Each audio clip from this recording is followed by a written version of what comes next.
for joining. I'll get started. So today, as you'll have seen from you guys, obviously all sort of signed up and saw the page. So our guest today, Jordan Lewis. I'll let you introduce yourself shortly, Jordan, don't worry. But yeah, Jordan has worked in a marketing capacity for many years now, currently commercial marketing manager at Stockport Homes. Now, from our perspective at Proda, we've worked with Stockport Homes now for a number of years, I think between 5 and 6 years, on a range of different digital projects. And even in that time that we've worked with the organisation, they've transformed and progressed into what they are today, really, which is a hell of a lot more than a housing association. They're essentially now an organisation with multiple different arms, multiple brands sitting underneath that Stockport Homes Group umbrella, basically. And Jordan's played a big part in how that's changed over the past 2-3 years. So really interested to hear what Jordan's going to talk about today. And yeah, today we sometimes do a presentation format. Today is a little bit more conversational. No presentation. It's going to be almost like podcast sort of style. But yeah, if anyone's got any questions, feel free to pop them in the chat. So yeah, I suppose very, very quick intro to myself before I hand over to Monica and Jordan. My name's Jacob. I'm a digital strategist at Proda. So I worked for the agency for just over 3 years. I was actually Stockport Homes account manager for a while back when I started. Yeah, my role at the moment is to explore digital transformation projects with housing associations and other sort of organisations looking to grow and sort of change with digital, basically. So, do you want to do a quick intro, Mon, and then hand over to Jordan? Is that okay? Yeah, no problem.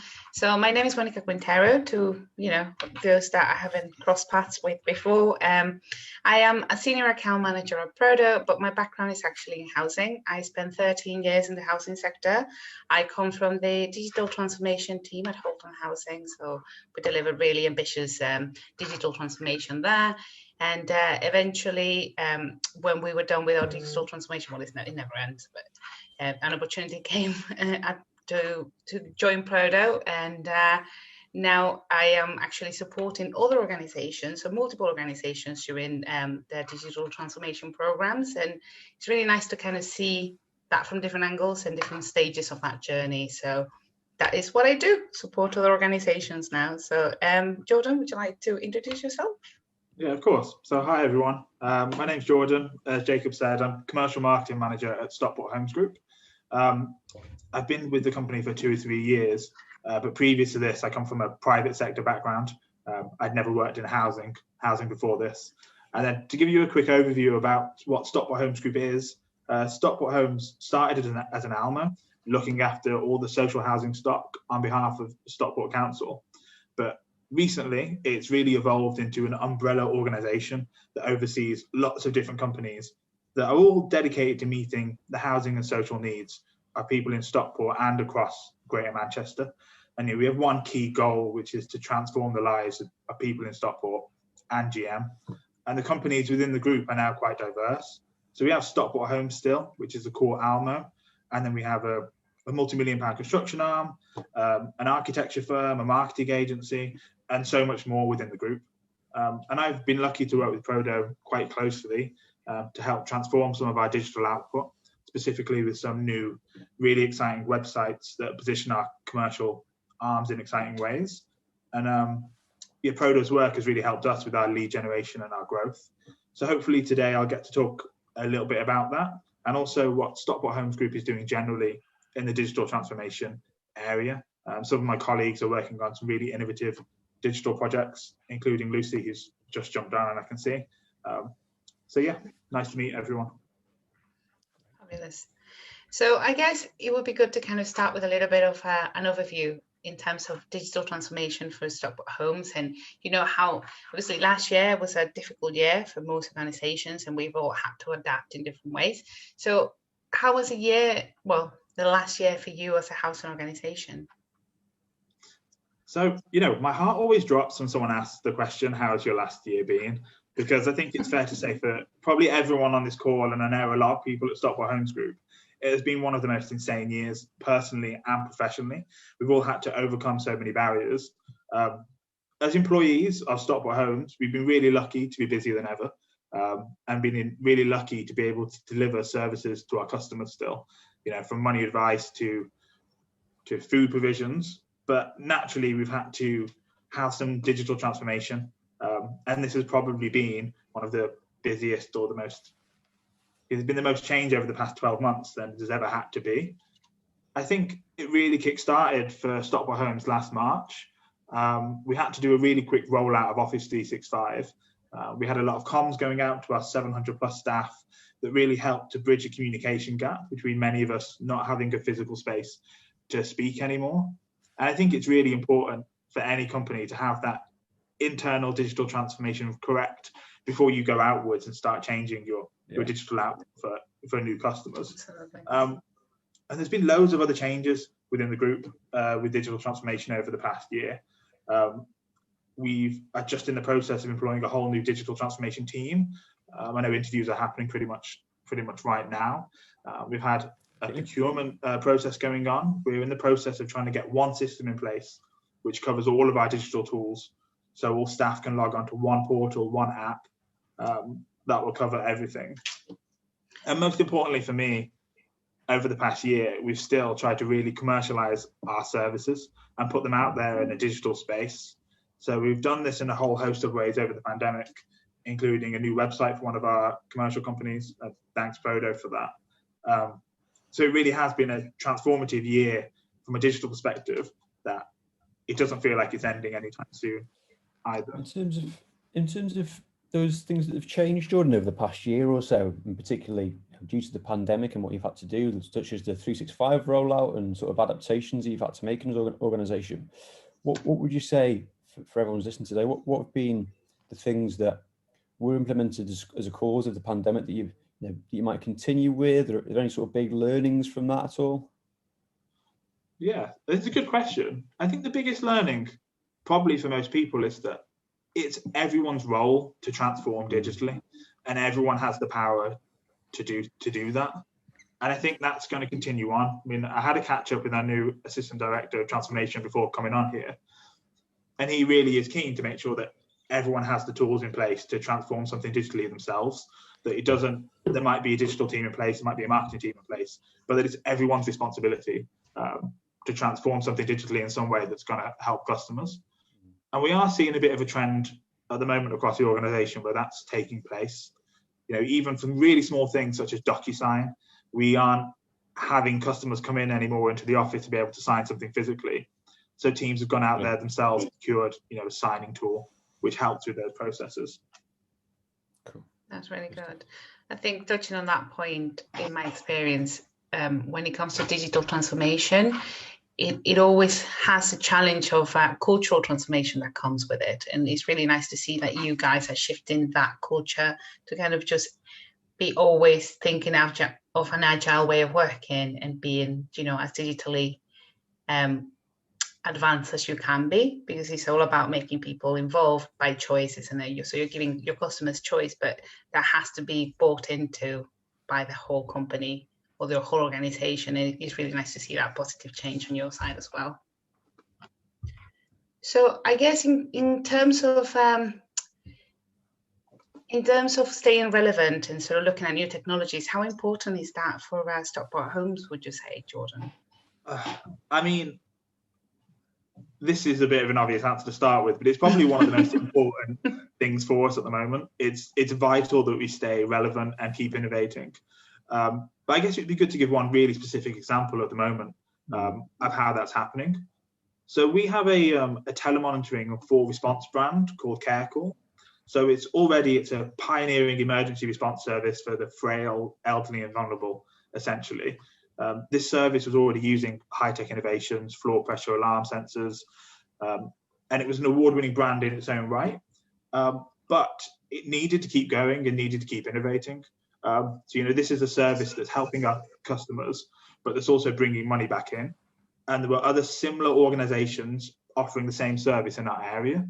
So what we're doing at the moment, as of the past few weeks, is trialing new tech and new digital ideas in customers' homes that takes us a step further. So we're innovating as a group, but also to help that service generate income. So at the moment, what we've done in some people's home is install this new tech which tracks really intimate details about those customers' days, including how much water they're drinking, how many times they've left the sofa, when they switch the TV on and off. And this really is a next level of care done digitally. And Carecall's already been really proud to advise government on tech-enabled care. So for us, even though we're at that really high level, this is the next step. And that's just one example of what we're doing across the group to try and constantly push ourselves forward in that space. Yeah, great. That's great to hear. No, it's an amazing service, isn't it? And I think it's certainly one that most of the people in the course today would have probably heard of already, to be honest. But yeah, just with you mentioning the Carecall brand particularly, and sort of covering at the start around the fact that the group at the moment has there's multiple sort of arms underneath the umbrella. Would you mind just talking us through what those other brands are in terms of what the sort of groups, how that sort of consists at the moment? Yeah, of course. I mean, what a question. So Stockport Homes Group has 4 companies within it. We have a commercial construction and property management arm called 360. The Stockport Homes, which is the core Almo and helps the tenant specifically. We've got a community benefit society called Foundation Stockport, and then a development company in collaboration with the council called Viaduct. And then within these companies, we have a lot of different brands as well.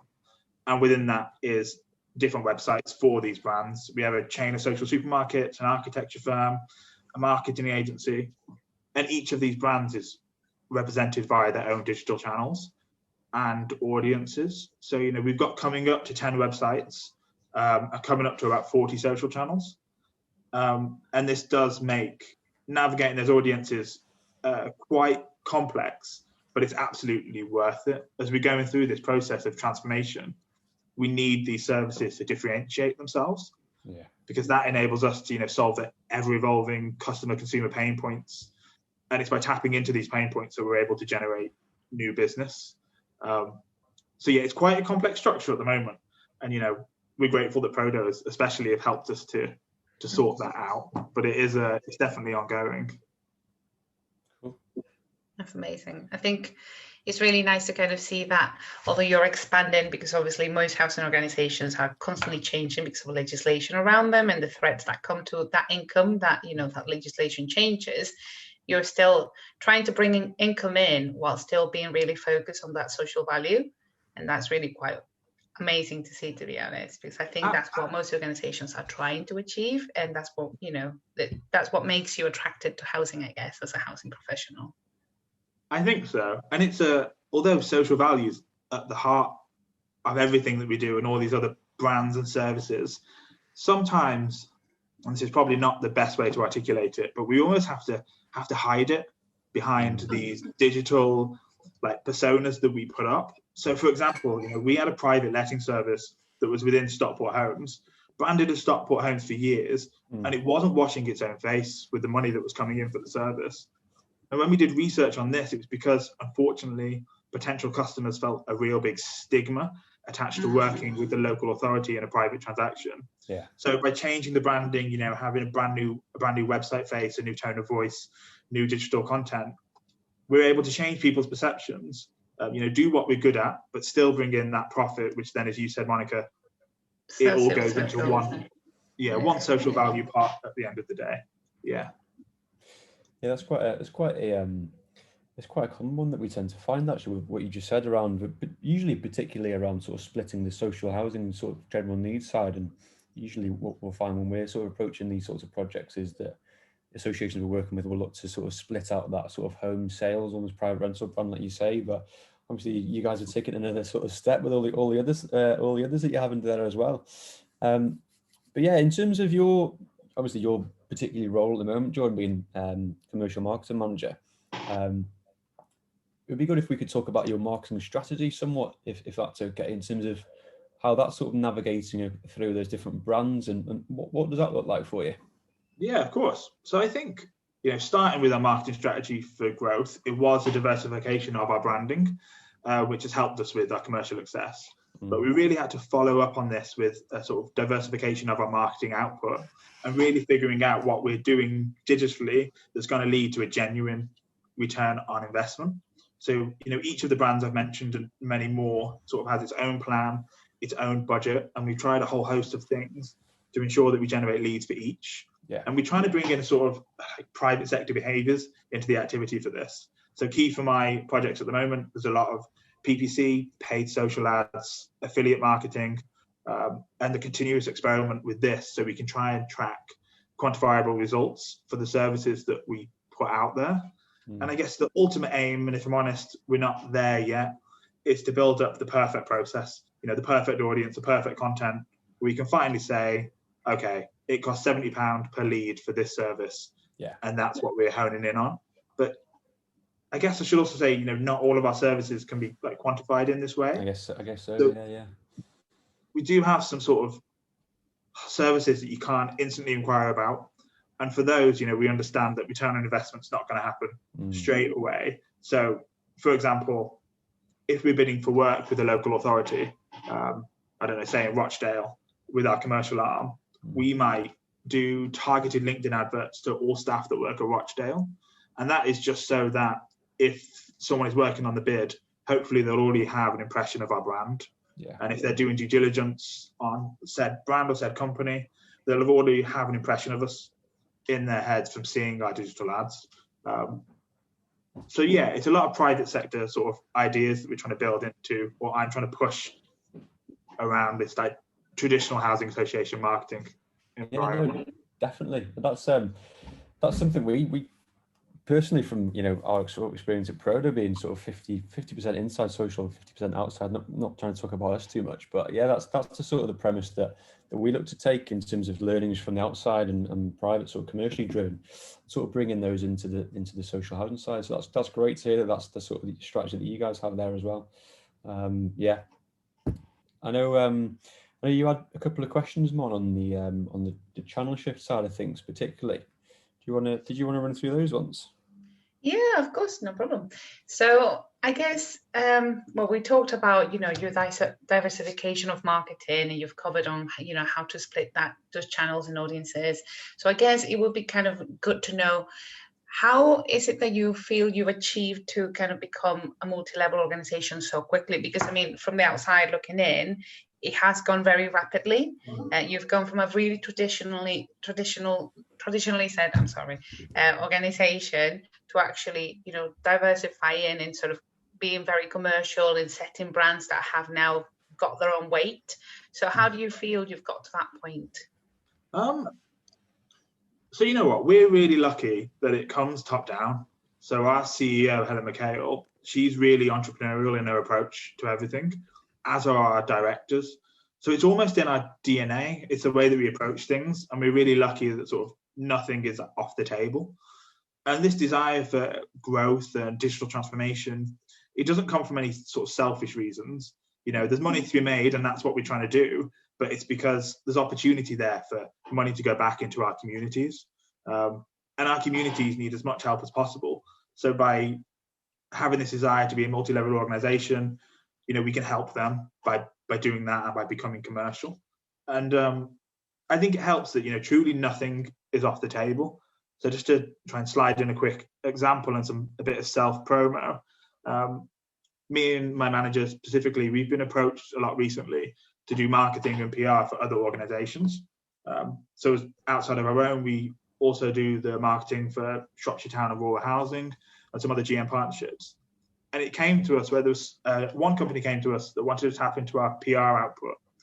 But I get it. Unfortunately, they didn't want to be associated with Stockport Homes because they didn't want another housing association to be seen doing their marketing. So, we had a bit of a brainstorm and just thought, well, why don't we brand our marketing services essentially as a marketing agency? We can win this contract and potentially win many more. And it just took one conversation, one meeting with our CEO to get that off the board. That's because nothing is off the table. So I hope that answers your question, Monica.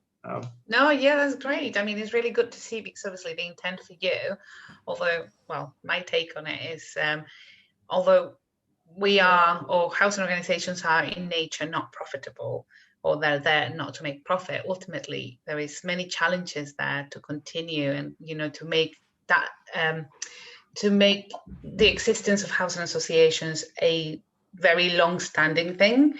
And that comes by protecting income, but also by investing in your communities, because ultimately, that's what you're there to do. You create communities, you enhance them, and there's generations of people who grow up in these communities, and is the backbone of the UK's, I guess, housing stock. You know, without social housing, it would be very hard to actually be able to cater for everybody. So it's really kind of nice to see that you've got that behind you. You've got commercial thinking, but again, with that social value behind you. So that's fantastic. Thank you so much for that. I think a lot of people, I agree with everything you just said about housing organisations being like the backbone of society. I think a lot of people day to day don't quite realise that. And I think as more organisations like our own go through a digital or commercial transformation in some way, that might change. I think organisations like us are putting themselves out there more into mainstream press, putting stories out that are easy to digest, so that what you just spoke about, that perception that exists, hopefully it changes. Shifted. Yeah, I think I think that is changing. I think when I joined housing 15 years ago, it was a very different perception to where it is now. And I think it's due to organizations branching out and sort of thinking about new ways of presenting themselves to their communities and to, you know, other housing associations. And the good thing is the sector cross-pollinates ideas really well. And you don't see that in other sectors. So anyway, sorry. Thank you. So I guess it would be good to kind of touch on your channel shift plans and, you know, your progress. How do you feel you're doing so far? What is it that you're sort of thinking about doing next? Where are you seeing yourselves, you know, in the future? So if I'm totally honest, I don't think the phrase channel shift comes up in much of our conversations very often. I think it's something that's happening naturally, but it isn't something that, you know, we have written down in a plan that we call it a channel shift. But I think, you know, again, we're speaking about the pandemic. The channel shift probably started for us at the very start in March, because it was the way in which we were communicating with our customers digitally. It started to change with these new physical barriers in place. So, you know, going back to basics, but when the pandemic hit, it felt like we had an endless amount of worried tenants contacting us through social media. We already had an out-of-hours process in place to monitor these messages and reassure everyone, but we really had to ramp that up and put more resource into being able to reply in detail to Facebook messages at 10 p.m. And then from this sort of shift that we were seeing happening, we've introduced live chat to our websites.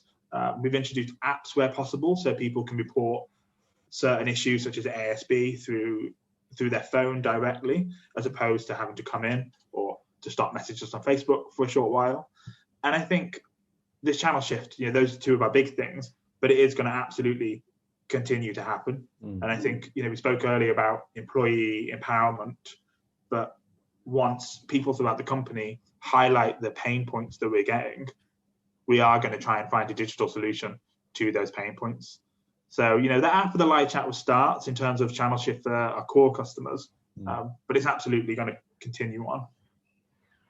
Oh, that's brilliant. So you're basically finding out internally what your processes, where your pains are in those processes, so you can then cater for the outside world, which is great, really. It just means that anything that comes in has a place to live in, and you can have full automation and, you know, in any respect, empower your employees to kind of support customers who need it the most. And I think that tends to be a main worry that I see across the board when people talk about digital transformation and they think about, you know, offering different channels in which people can actually reach you.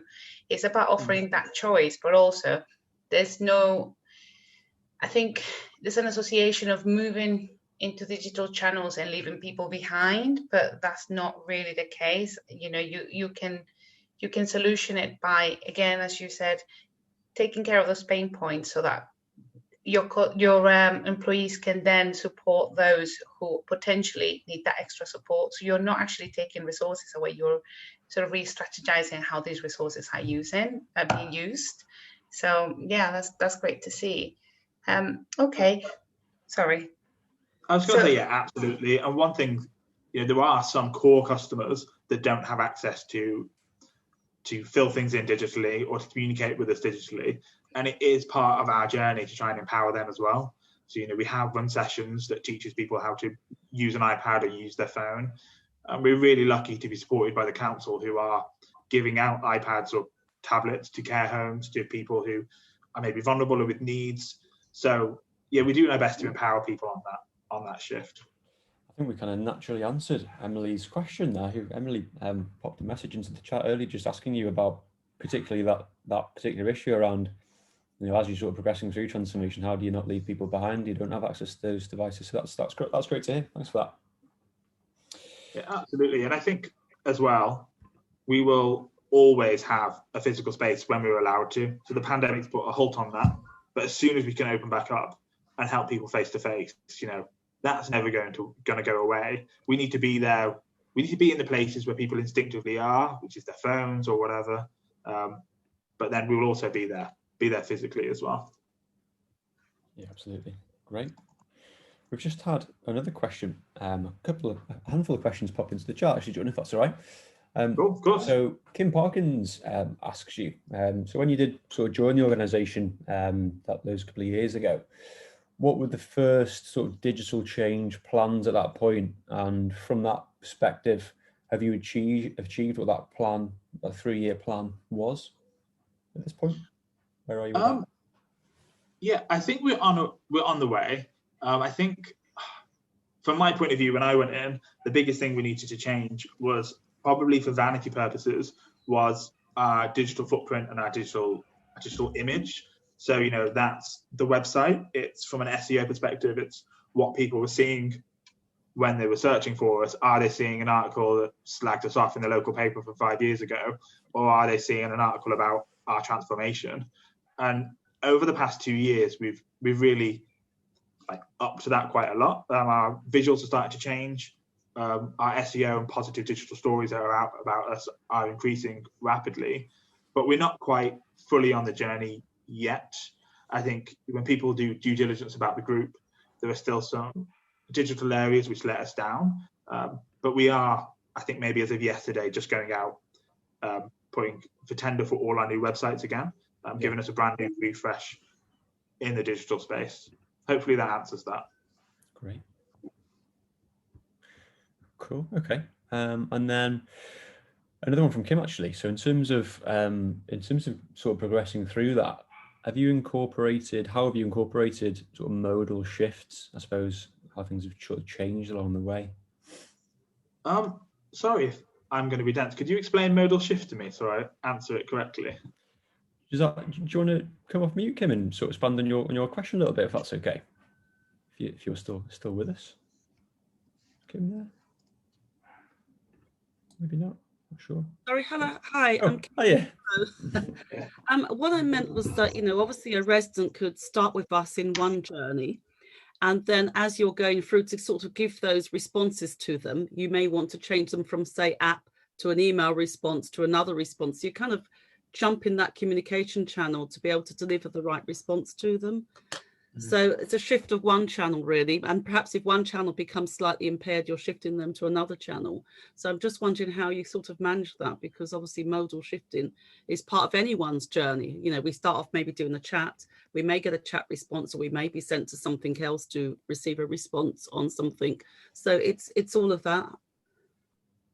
Right. Okay. I'm with you now. And look, if I'm totally honest, I think we haven't quite overcome the issues that are there with that at the moment. It's a very old school way of working, that if someone contacts us in one way, we have to let someone know before they might call a phone line, or they might contact us by live chat or Facebook. It's a lot of pinging around messages by people. What we're hoping for is, we've gone out to procurement for this one giant tool that incorporates all of our digital platforms in one place, and that would allow communication between different departments within this one tool. We're not quite sure how it's going to look yet, and whether it even exists, but we're hoping we'll stop that sort of shift, if that makes sense. So if someone comments via Facebook, we can put a note by their name immediately. Then if they call up and their name comes up, everything else is there at the same time. But we haven't really overcome that at the moment. Thank you, Jordan. No worries. Thanks, Kim. Good stuff. Okay, I think that's all the questions we've had in the chat pane so far. So if anyone's got any more, feel free to put them over. But I had a couple for you, Jordan, if that's all right. So just to briefly put you on the spot. So I suppose from you, sort of talking so far around sort of incorporating that sort of almost private sector thinking when it comes to your sort of marketing strategy and implementing that in terms of improvements, what advice would you give to people who are sort of considering the same thing in terms of, looking to sort of ramp up the marketing strategy, looking for almost potentially business cases to help with that in terms of results? Yeah, what sort of advice would you give to people who are thinking about that on the call today? It's a really good question. And I think I've had a lot of difficult conversations with some of our commercial services when I'm trying to get budget to experiment with different things. Right. But it's definitely the experimentation that has helped. When a service hasn't maybe had a private outlook to things before, and they've not tried different types of media, there's no way to know what's going to be successful. Yeah. So, for example, with CareCall, we've had to try print, out of home, audio, PPC, events. We've tried everything before we really figured out what it was that was going to deliver customers to that service. Right. And without that experimentation, I never would have been able to then get to the quantifiable reports. So I would just say keep experimenting. And obviously, you can look for best practice and look for research, but you'll never truly know until you try everything yourself. And it's hard to get a business case for that sometimes when budgets are really tight. But I do think it's a necessity. Yeah. Seems that sort of tested and sort of just finding out for yourself what might work. Yeah, absolutely. Okay. I great. mean, because, when you go on LinkedIn and you see all these holier than thou like marketers, people will say, oh, print is dead or out of home is dead. It's all about PPC. It's all about Facebook ads.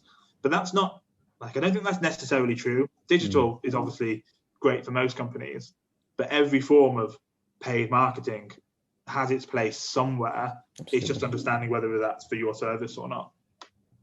I think I saw you share an article on that actually on LinkedIn at some point fairly recently. I think it's yourself. Yeah, something similar to that. Yeah, totally agree. Totally agree with that. Great. Okay. Cool. In terms of the progress that you've made so far and the sort of the things that you put in place over the past year, what does the next 3 years look like from your roles perspective? What are you looking to achieve over the next 3 years, would you say? Good question. I think the diversification of our brands has been amazing. Yeah. But we now need to ramp all of those up. So I think we spent a lot of time creating new brands, creating new tone of voice and digital presences. But we're probably going to put a bit of a cap on that from now on and focus and make the ones that we have great. Specifically, I'm going to be focused on thought leadership. So moving slightly away from brands and position our senior staff within each service, on platforms like this or podcasts or writing articles for magazines so that they can do the sales on behalf of the brands themselves. So that's my immediate goal for the next 6 months. And I'd say for 3 years, we've just launched our marketing agency. So it's part of my role to start growing that and seeing how, via digital channels, we can reach more housing organisations and similar companies throughout the UK. Yeah, great. No, that's interesting. Thanks for that. We have just had another one through from Emily, which is I think it's a really good question.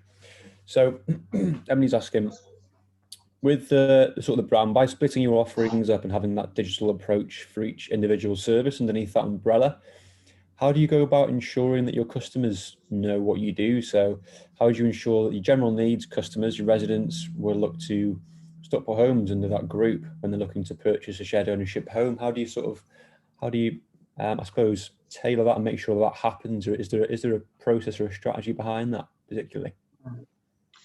That's a really good question, and I thought that. I think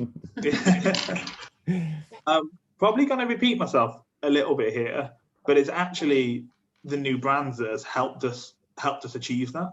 Right. Because when everything was under, say, Stockport Homes, as it was recently, it's really hard to get 100 services, including shared ownership, into one Twitter bio or, one article about you. It was sort of impossible. So, specifically shared ownership, we have a brand called Viaduct where we develop new houses or redevelop houses for shared ownership. And it is specifically a shared ownership company. So we're lucky because of that we were able to get a lot of press around these new developments that are all focused around this. We're in a lot of Homes North magazines, and we can put a lot of content out there dedicated towards people who might be considering shared ownership. So it sort of builds our importance in that sector, especially locally. Is there a means of so for the Stockport Homes customers, is there a means of you particularly marketing in any way different to those current customers via the other brands? So from the Viaduct perspective, do you sort of target your Stockport Homes customers in a different way that you would somebody completely new, or is that how does that look? Yeah, I would say that we do. We try really hard to keep a different tone of voice to each and to not cross-share content across all these channels, because it's almost then, well, what was the point of creating these in the first place? Yeah, absolutely. And we just know from our own research that the sort of people that we're targeting have different needs and expectations. So, we found a lot of Stockport Homes customers aren't interested in shared ownership for X, Y, and Z, but it's actually, maybe it's young people who are just leaving college really interested for this reason. So the messaging is always different. Great. Yeah, I suppose, that's an interesting one, isn't it? I suppose my take on that would be, as you say, kind of focusing on those individual brands and growing those individually. I suppose you'll naturally have that sort of crossover almost in terms of like a cross-sell sort of perspective. So if they're all growing in their own right, then that's going to probably happen anyway, isn't it, I guess? Yeah, absolutely. Okay, cool. So Dan Eagling's popped a message over. We also worked with Dan for a few years as well. Good to have you with us, Dan. So Dan says, with 10 websites to manage, multiple companies, is it completely harmonious in terms of who owns what services and messages? Or, he says from a personal view, we only have 2 websites at Accent, a sales site and a customer facing site, and sometimes agreeing who owns what messages. Yeah, then I sort of push return by accident. So oh God, yeah, just reading that second half then. Yeah, so essentially, and then there's no way to edit it. So what can you do? Click on them 3 dots. It said copy, and I was like, well, I can't copy and paste again. But no, so essentially, what I'm sort of alluding to really is, I think that obviously, so in recent times, Accent are sort of where I work, Accent Housing up in Shipley. We've just built, we've sort of created some new investments. We started developing more, and so obviously we created a new sort of sales sort of arm to the organisation. So obviously we've got this kind of long-standing sort of social housing, general needs sort of provided, and then we've got this kind of this commercial sort of venture almost, if you like. And sometimes it can be quite challenging in terms of who owns what, and we've just got 2. So from I'm like the sort of brand manager, so obviously we want to talk about shared ownership, but sometimes it can be quite awkward to talk about shared ownership because we don't necessarily sort of own that. And I just wondered is it really easily partitioned, or what's the sort of structure that makes that harmonious at Stockport Homes, where actually it's dead easy to sort of talk about shared ownership and general needs, and it's not like conflicting, and you're all sort of on the same page, if you like. Just any advice really, I suppose. Are you talking, Dan, about people in our team specifically? Yeah, just within the organisation, I suppose. Yeah. So I kind of think that obviously you've got. So I think if you've got quite like a sort of like the sales team, they're really focused on sort of selling the properties or whatever. So that's what they're sort of been brought in to sort of do. And then you've got maybe the sort of the PR and the sort of the sort of brand side of things with Accent as a whole, and that kind of investment and sort of the difference that they're sort of making and stuff. So it can be a little bit challenging sometimes to sort of balance that. So I just think if you've got 10 websites and multiple companies and different sort of things, do you ever are you ever at loggerheads, or do you disagree, or have you got some kind of structure which means actually you own the sort of content of all 10 sites, or how does that sort of work for you? Cool. Yeah, so we're quite lucky that we've got quite a big marketing team at the moment. So from a marketing and like brand perspective, it is really split up really rigidly. So say I will have XYZ, Lucy, who's on the call, she will look after like Viaduct, our shared ownership company. So from that sort of perspective, it's quite simple. But I do think that is probably going to change at some point, and I have no idea how we're going to deal with that. So we've just got someone in whose roles change, and they're just content writing for our new websites across all of them. And then I think we'll probably have a similar problem to you, Dan, because they need to learn about all these different brands. And then we have, say, Lucy, who owns the responsibility for shared ownership, and she's going to want to have input. But until now, we haven't really had that problem. And when it comes to the rest of the organization, we split up quite well. So it's rare that one person will work across different teams or different service areas. We have a sales team dedicated to shared ownership, but we also have a a sales team dedicated to sales for private landlords, and they might share knowledge, but they have very specific expertise in their own areas, which they sort of own almost. Yeah. We definitely have had barriers in internal comms, because with different companies, I don't know if it's the same for you, but comes different working contracts. So there are people who are on different hours, different pensions, different rates of pay. And we've had hiccups on the way where people have received communication saying, oh, congratulations on your 2% pay rise, and it has not been applicable to them. All right. And we're trying to get over that. As of today, we just launched our new intranet. So we're using digital to sort of segment people. So we'll segment people on X, Y, and Z teams, X, Y, and Z contracts. So when they log on in the morning to the intranet, they only see certain comms and certain messages to try and negate any problems that might happen by being in different teams. So I hope that answers in some way, Dan. Yeah. I know we might not have experienced the same problem as you. So. No, I think that what you kind of, it sort of seems like you've obviously segmented it, haven't you? So I think that was what I was sort of getting at. Is it like, have you got sort of like somebody who owns all of that sort of, the website sort of content, or is it sort of very clearly sort of partitioned? And I think it seems like to make a sort of success of it, you've got to sort of have a real clear idea about what content should go onto what site, so that you've not got this kind of, well, actually you shouldn't really be talking about that. That's our bit, and what you're saying kind of doesn't quite work with what we're trying to say. And so I think it just, whereas if you just sort of say, yeah, well, that's what they do and that's their bit and that's what we do and that's that. So yeah, it feels like that's, I think, yeah, it feels like we're at the sort of start of a bit of a kind of trying to sort of develop that. So obviously, like I say, we're quite new, our development program's only been going for sort of like the last 18 months or something like that. So I feel like, it's just sort of trying to organically sort of move and get to the place where everyone's on the same page and knows, what belongs where and how things should operate. And so, yeah, so I think we're always learning, aren't we? Yeah, absolutely. And I think the segmentation works really well for us, but the only sort of downfall of it might be is in our marketing team, say, we're all sort of all-rounders generally. We'll work on like PR, copywriting, etc. But then it means you don't have one person who owns all the relationship with press. So you might have two people in the team trying to build up a relationship with the same reporter, and that might waste time in some way.